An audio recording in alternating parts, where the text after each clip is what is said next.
Kærar þakkir fyrir þetta, Ásmundur Einar, og gangi vel á þingflokksfundinum og eftir og í öðrum störfum að sjálfsögðu.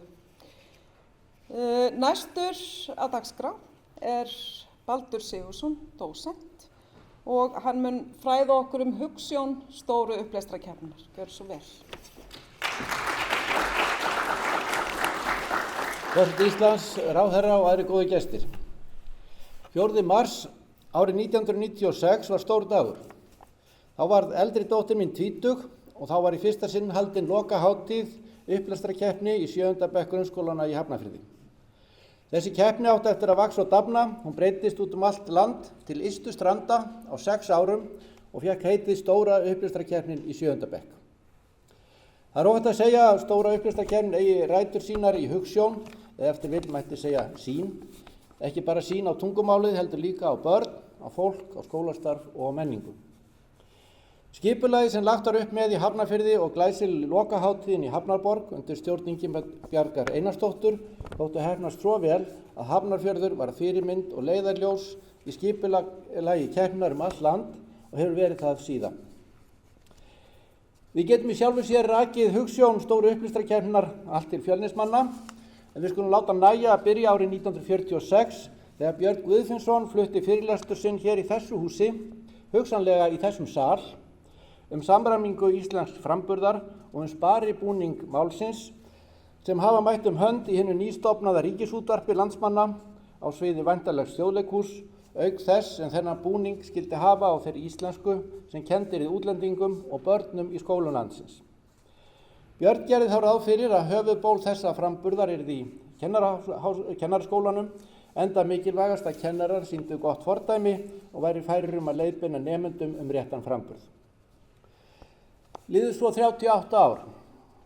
Árið 1984 og þá ályktar Alþingi vorið að fela ríkisstjórninni að hlutast til að í ríkisfjölmiðlum og í grunnskólanámi verði aukin rækt lögð við málvöndun og kennslu í framburði íslenskrar tungu. Þessi ályktun spratt ekki upp án ástæðu. Þá hafði árabil verið lítil rækt lögð við framburð og framsögn í skólum og tilviljun háð hvort hinar talandi stéttir, það er að segja atvinnumenn í framburð og framsögn, prestar, leikarar, söngvarar, fjölmiðlamenn, stjórnmálamenn og kennarar fluttu mál sitt svo skýrt og áheyrilega. Hvað lærðu þessar stéttir framburð og framsögn? Ítrekað var þess getið í leikdómum sýningar atvinnuleikhúsanna að ekki skildist það sem sagt verið á sviðinu. Hvað gerði ríkisstjórnin í málinu? Jú, Ragnhildur Helgadóttir menntamálaráðherra skipaði nefnd 4 háskólakennara og nefndin skilaði álitsgerð sinni árið 1986 og lét fylgja álitinu fræðslu og leiðbeiningarit handa kennurum. En hvað svo? Hafði álit nefndarinnar einhver áhrif? Tókst ríkisstjórninni að framfylgja ályktun Alþingis að rækta vandann og skýran framburð í ríkisfjölmiðlum og í grunnskólum? Við í Stakkahlíð fylgdumst á þessum árum grannt með íslensku kennslu í skólum en við sáum engin áhrif í skólunum eða á kennsluna. Hún var áfram bundin við bókina. Sem foreldri og kennari fylgdist ég vel með sýningum nemenda á þessum árum, bæði í grunn- og framhaldsskólum, og veitti því æ meiri athygli hve mikil rækt var lögð við alla umgjörð þessara sýninga, leikmynd, búninga, leik og ljós, allt nema hinn eiginlega flutning hins talaða máls, textan sjálfan. Framburður leikaranna var óskýr, raddbeitingin léleg og framsögnin tilgerðarleg. Ekki hjá öllum, en hjá allt og mörgum. Framburður og flutningur hins talaða máls var svo mikil hornreka í skólastarfi að það vakti sérstaka athygli gesta frá Noregi sem hingað komu til að kynna sér skólastarf þetta leyti. Þessa vanrækslu framburðarins í samfélaginu ræddum við íslensku kennarar í Kennaraháskólans iðulega yfir kaffibolla og af samkennurum í Stakkahlíð vorum við Þórður Helgason áhugasamastur þetta efni. Til hvers voru ályktun Alþingis, aðgerðir ríkisstjórnarinnar, álitsgerð framburðarnefndarinnar, framsagnakennslu í kennaranáminu og ákvæði aðalnámskrár. Okkur þótti ganga hægt að rækta framburð og framsögn í skólastarfi og litlar breytingar urðu á óskýrmæli hinna talandi stétta á leiksviði eða tjaldi, í ræðustól eða fjölmiðlum. Hvað gátum við gert? við ekki að byrja á þeim vettvangi sem við þekktum best og störfuðum á í skólakerfinu? Jú, en við vildum líka ná út fyrir veggi skólans, sjá breytingar í samfélaginu meðal almennings og innan talandi stétta. Ég hef oft sagt á sögu þegar ég hitti konuna í heitapottinum, haustið 1994. Það var einmitt þetta leyti þegar við Þórður vorum að velta fyrir okkur hvernig við getum haft áhrif og ræktun framburðarins. Þessi kona sem ég hitti í pottinu var frá Slóvakíu og sagði mér frá því að dóttir hennar hefði skarað fram úr í einhvers konar upplestrakeppni, fyrst í bekknum, þá í skólanum og síðan á stærri vettvangi innan héraðs og endaði í sjónvarpi eða á öðrum landsvettvangi. Það sló mig strax að þarna var komin hugmynd sem við Þórður gætum hugsanlega notað. Og hvort sem við ræddum þetta lengur eða skemur þá ákváðum við að kalla saman hóp fólks sem gæti haft áhuga á málinu, fulltrúa móðurmálskennara, kennarasambandsins, rithöfunda, bókavarða, foreldra og íslenska málnefndar og hópurinn hittist 1. janúar 1995 og eftir það var ekki aftur snúið.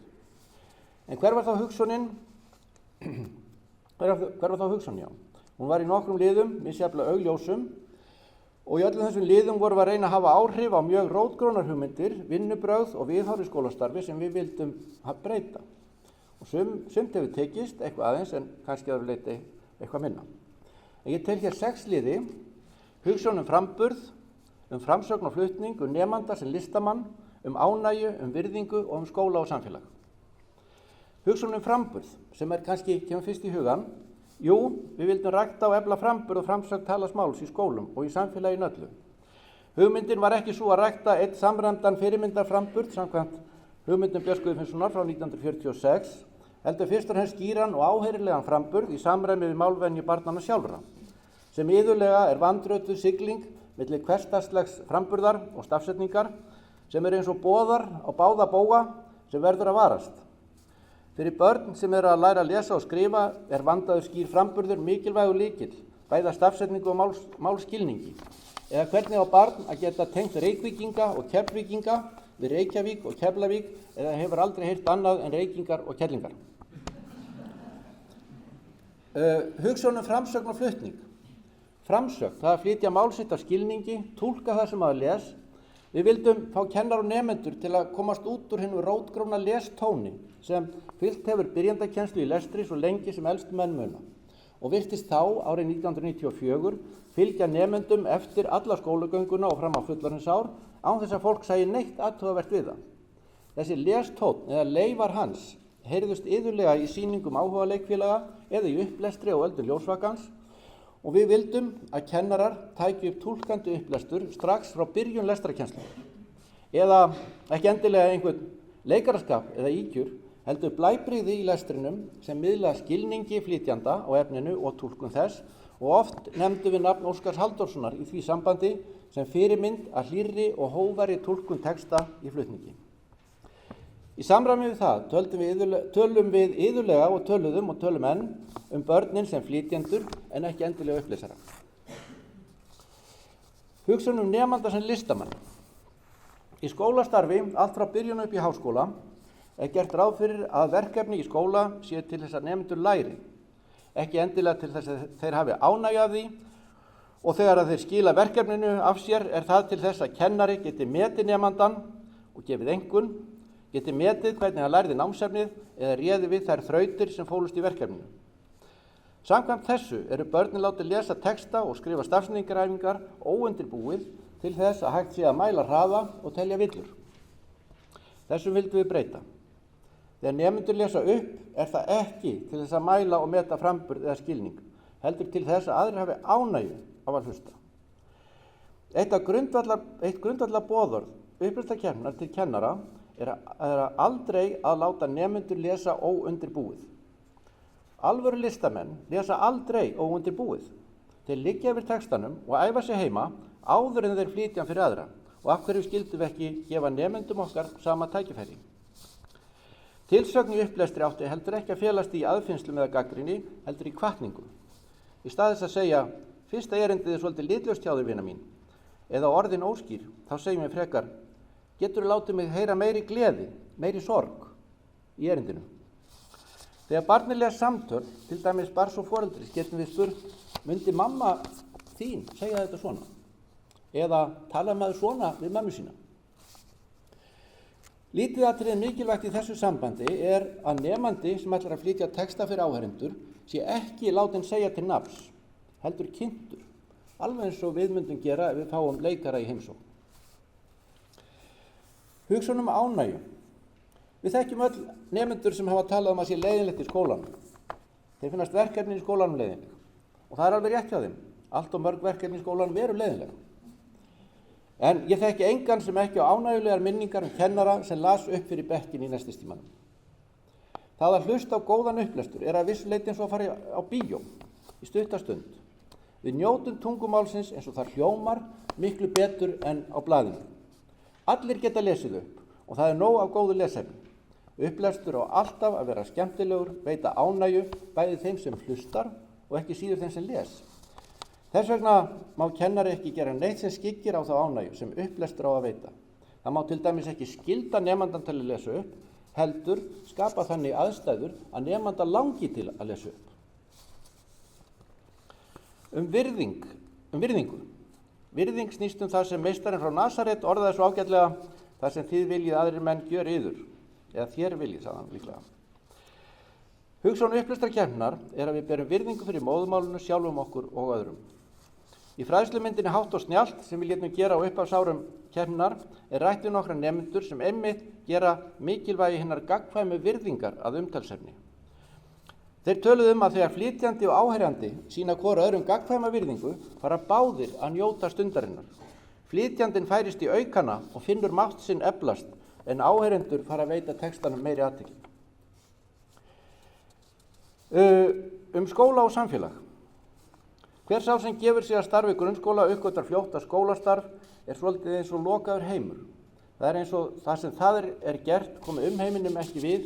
Skólinn á lítið erindi við samfélagið og samfélagið er svo sem ekki mikið að skipta sér af því hvernig unnið er í skólanum. Við vildum gera ræktun hins talaða máls, framburð og framsögn að samvinnuverkefni, heimilis og skóla og afrakstur verkefnisins vandaðan listrænan flutning texta að viðburði sem gæti átt erindi við samfélagið. Þess vegna var frá upphaflögð áherslu á það í leiðbeiningum til kennara að virkja foreldra til samstarfs. Við vitum að aðstæður á heimilum barna eru misjafnar og foreldrar geta ekki allir hjálpa nemendum með heimanámið. En allir foreldrar geta hlustað á börnin sín lesa upp og hafa ánægju af því. Við lögðum ríka áherslu á það að lokahátíðir upplestarkeppninnar í sveitarfélögunum væru ekki haldnar í skólanum sjálfum, heldur í húsnæði utan skólans þar sem almenningur vendi komur sínir. Þess vegna var fyrsta hátíðin í Hafnarfirði haldin í Hafnarborg og sú fyrirmynd var aðlöguð aðstöðum í hverju sveitarfélaginu af öðru allt land.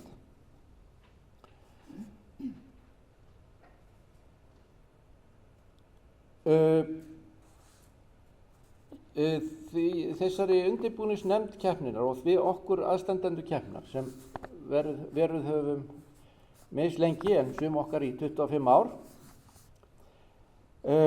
okkur hefur orðið það smásaman ljóst að sá aldur sem við höfum valið verkefni okkar, 7. bekkur, þegar börnin eru 12-13 ára, eru margt einstakur tími í lífi hvers manns.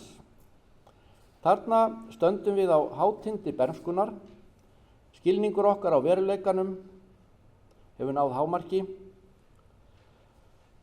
áður en við tínumst í hringiðu unglingsáranna og rísum upp sem fullorðin nokkrum árum síðar. Með allt aðra sýn, allt annan skilning á lífinu og tilverunni og allt annars konar upplestur. Mér finnst eins og stóra upplestarkeppnin hafi náð að fanga þetta augnablik í lífi barnan okkar sem varir bara nokkra mánuði eða kannski ár. Þegar þau geta lesið dýrasta skáldskap að djúpum skilningi og innlifun eins og börn. En þannig að þau hræra streng í brjóstum fullorðinna áheyrenda. Þetta augnablik mannsævinnar hverfur nokkru síðar og kemur aldrei aftur. Takk fyrir.